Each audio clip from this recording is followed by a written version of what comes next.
Welcome to Voices of Tomorrow. I'm Ninon, and yes, we're down here at the Expo Centre. We're interviewing children that actually have lost different parts of their family, maybe their mother, their father, their grandparents. How do they take it? How do they understand? We're going to get inside of them and see how we can help them. We'll be right back. We have Joan Cochran with us, and she has an incredible program that she's recently started, and she takes care of a lot of kids that have they've kind of had dramatic things happening to them, correct? Everyone here has either lost a mother, father, brother, sister, or someone in their family. When Austin came to us, he wasn't talking. He was so close to his grandfather. And so that's been like about a year ago, so you can almost tell he's speaking now. He's speaking a little bit, but he's... Our success stories. No, he's perfectly all right now. He's just a little shy with me. Yes, that's what it is. You know, Are you shy with me? Let's turn around there a little bit. Are you shy? Yes. Yes, a little bit, huh? So it took a year to get him to talk? Well, actually, his mother, and this is his mother, Marguerite, she did one of the things a lot of parents need to do. She brought him every week. And it wasn't long before he was talking, having fun, showing us pictures of his granddad, bringing memories of him. What has been your most dramatic moment in, you're dealing with children that are very young, that had very crucial things happening to them, Right. not to them personally sometimes, but to their families. What's been the worst? I think for each child it is the worst, because when you lose your mother or you lose your father or you lose your guardian, the person you're living with, it is just devastating to the children. And why we're here is not to have those feelings come up again. We talk about all the good things that Mama and Daddy did, and we do a lot of playing and have a lot of fun. So this today is kind of just an extenuation of really what we do. Now, your son went through rather a dramatic time. Yeah, right after his third birthday, his grandfather passed about a week after his birthday. That was the first time I had a birthday party for him, too. His birthday is on Christmas. My dad passed January 3rd. So he took this rather badly? He did. Once he realized that he wasn't coming back home, he just completely stopped talking. And he was at such a young age, too, to actually to understand that. Yeah, people told me don't take him. He's only 3, he'll be okay. But for a 3-year-old, he was actually depressed. And I would recommend for any parent, take your kids, if they need counseling, just do it. Why did he take it so harshly with his grandfather? He was close to him. He was someone he loved, and he was here, and then all of a sudden he was gone out of his life. And so he missed him. And he just shut up completely? He just stopped talking. He became what we call selectively mute, meaning he could speak. Yeah. He had the ability, but emotionally it was very difficult for him.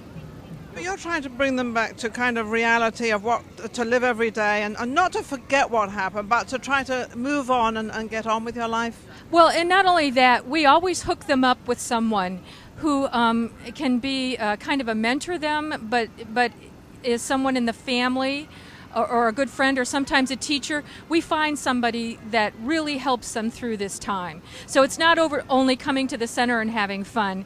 It's going to school maybe and finding a counselor for them that will help them. To get them back into society. Yes. And to get them to mix back with children. Yes. Melvin's cousin passed. Yes. And he basically is kind of all right, but he was having some questions as to where'd he go and what happened to him. And then Melvin's brother over here, who doesn't want to talk, Raymond.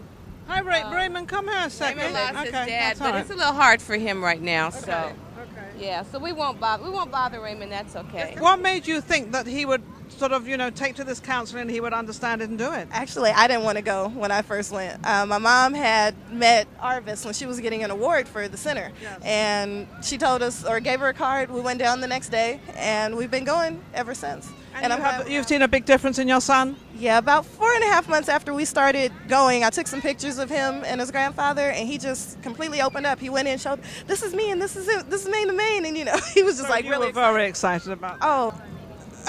This organization you have, it's helping these young kids to really get back into society? To help them stay in society, a lot of the kids we get phone calls where they're having troubles in school.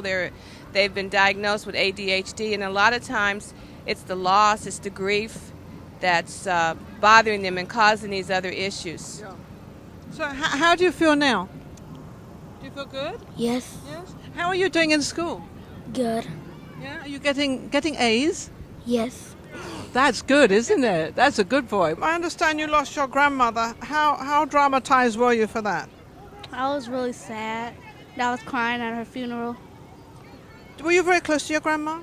Yes. I find that most young people are very close to their grandparents. Why? Well, because they love us and because we spend most of our time with them. And also, is it because they don't judge you? You don't really do too much wrong with grandparents, do you? No. No. Do they ever tell you what to do or how to do it? Uh-uh. Isn't this a great day? It's a wonderful day. In fact, the weather just adds to it, but the program for 11 years has just been wonderful, bringing out literally thousands of children to come out and have just an activity day in our park. I think, does it make them sort of understand that we really care for them? Well, I hope so, because there's a lot of people that put a lot of energy into causing this day to occur. But what's really great about it is their parents are here, and I think the love that their parents show for them to bring them here and get them exposed to a lot of activity is a very positive thing. Kids come together in our groups. They bring out things in each other. They start talking because other kids are talking, and they find out that they're not by themselves. So in group, he does a lot of talking. So do you find that the kids talking to the kids is better than actually the parents or even you or me or anybody, that kids can communicate with themselves? Well, we do have a counselor, facilitator. Well, of course, working yeah, with them. yes. But yeah, they bring things out in each other. And then as they start talking and while they're drawing or playing, they find they're not alone, that what happened to them happened to another child, and it makes it easier to cope when you come and you find that you're not by yourself. What was the happiest time you had with your grandma? Well, me and her used to spend time at her house. And it was good. Mhm. Good memories, right? Yeah. Kids of today are not the same as when we were growing up. It's a they're- whole different story now. Yeah, What is the difference? Well, I know they're younger, but the difference. well, yeah, but also the challenges of maybe not having both parents in a house, or being raised by a grandparent, or watching one of their family members injured, or I hate to say even killed by violence in their own local neighborhoods, and some of those kind of things that our park directors, just like our school teachers, have to deal with on a daily basis.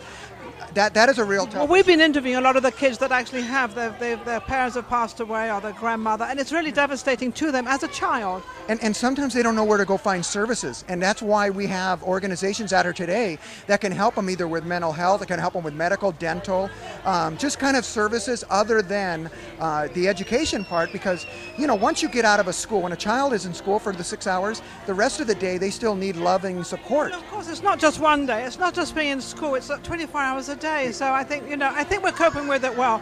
Go to counseling, talk to people. Children, when they lose their parents at a very, very young age, they truly do not understand.